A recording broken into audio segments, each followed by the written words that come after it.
এদিকে টানা বৃষ্টি, জলাবদ্ধতা ও পাহাড় ধসের শঙ্কায় চট্টগ্রাম সহ ৩ পার্বত্য জেলা। এরই মধ্যে বান্দরবানে পাহাড়ের মাটি ধসে কোথাও কোথাও গাছপালা ভেঙে পড়েছে। তার ছিঁড়ে বিচ্ছিন্ন হয়ে গেছে বিদ্যুৎ সরবরাহ। 10 জুলাই পর্যন্ত জেলার সব পর্যটন কেন্দ্র বন্ধ ঘোষণা করেছে প্রশাসন। এদিকে পাহাড়ে ঝুঁকিপূর্ণদের সরিয়ে নিতে অভিযানে নেমেছে চট্টগ্রাম জেলা প্রশাসন। ভবিষ্যৎ হোক নিরাপদ, বিনিয়োগ হোক বিশ্বস্ত, আর আমার পছন্দ সল্ট বে। ওয়েলকাম টু সল্ট বে।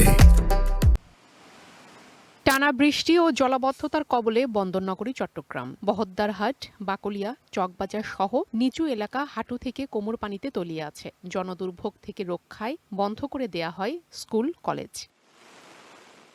এদিকে দুর্যোগপূর্ণ আবহাওয়ায় সবচেয়ে ঝুঁকিতে আছে আকবর শাহ, লালখান বাজার, মতিঝর্ণা সহ বিভিন্ন পাহাড়ে বসবাসকারীরা। দুর্ঘটনা এড়াতে খোলা হয়েছে 8টি আশ্রয়কেন্দ্র। ঝুঁকিপূর্ণ বাসিন্দাদের সরিয়ে নিতে মাইকিং সহ অভিযানে নেমেছে জেলা প্রশাসন। বৈরী আবহাওয়ায় ব্যাহত হচ্ছে বিমান ওঠানামা। 30 বছরের মতো এরকম পানি কখনো দেখিনি।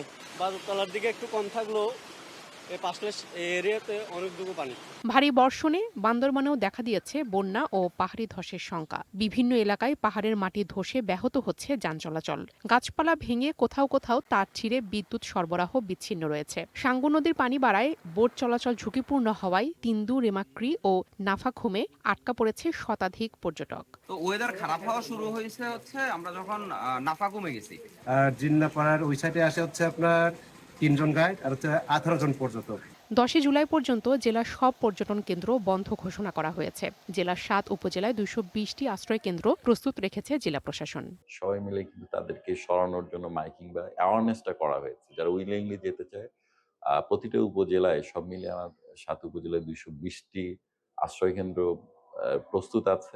রাঙ্গামাটিতেও টানা বৃষ্টিতে পাহাড় ধসের আশঙ্কায় ঝুঁকিপূর্ণ বাসিন্দাদের আশ্রয় কেন্দ্রে চলে যাওয়ার জন্য মাইকিং করেছে জেলা প্রশাসন। এরই মধ্যে বাঘাইছড়ি উপজেলার পশ্চিম লাইলাঘোনা এলাকায় গাছ পড়ে এক নারী নিহত হয়েছেন। অন্যদিকে লক্ষ্মীপুর, ফেনী ও নোয়াখালী সহ উপকূলীয় নদ নদী ও সাগরে স্বাভাবিকের চেয়ে বেড়েছে জোয়ারের পানি। ভারী বর্ষণে বিপর্যস্ত হয়ে পড়েছে জনজীবন। হাতিয়ায় রোববার দুপুর থেকে ফেরি সহ সব ধরনের নৌ চলাচল এখনো বন্ধ রয়েছে। দীর্ঘ সময় ধরে আমি অপেক্ষা করতেছি, এখন কখন যাব, কিভাবে যাব।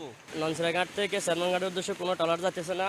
এছাড়া বরগুনা, পটুয়াখালী ও ভোলায় নিম্নচাপ ও মৌসুমী বায়ুর প্রভাবে থেমে থেমে হালকা থেকে মাঝারি বৃষ্টি হচ্ছে।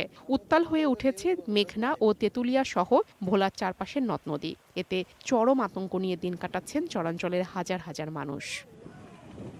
প্রিয়া কুন্ডু, ওয়ান ন্যাশনাল ডেস্ক।